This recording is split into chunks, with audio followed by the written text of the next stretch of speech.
Hakuna mnakadaro Kendo Money Music Touchline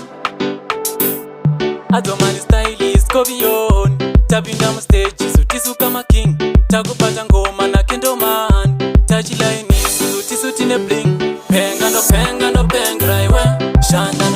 no shandraiwe Moyo wangu pepinda kapa iwe Chakutora ndo tiza kuyenda niwe Iwe baby Stando za mi Nyakutaja baby ngihambalawe Moyo wangu pepinda kapa iwe Chakutora ndo tiza kuyenda niwe Adomani style vesendini ndavapita Mira ndikuudze wani chinu chakafita Andikurambe indakasiyana napita Ndokuvimbisa andifenda kakuchita Usafunduke neni andifunduke Manotaura manyepo siya kashidarike Migo dzeru lokasunga dzisazodambuke Adomani style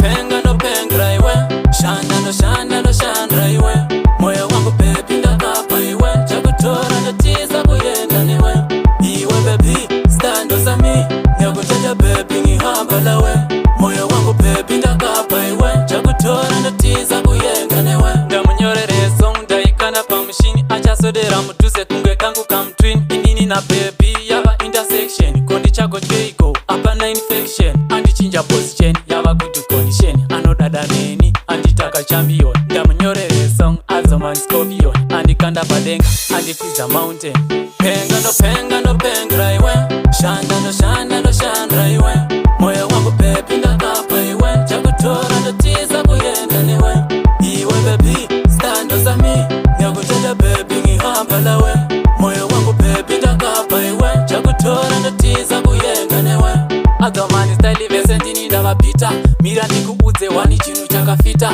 Andikurambe indakasiyana napita Ndokuvimbisa andifenda kakuchita Usafunduke neni andifunduke Manotaura manyepo siya kashidarike Migo dzeru lokasunga dzisazodambuke Adomani style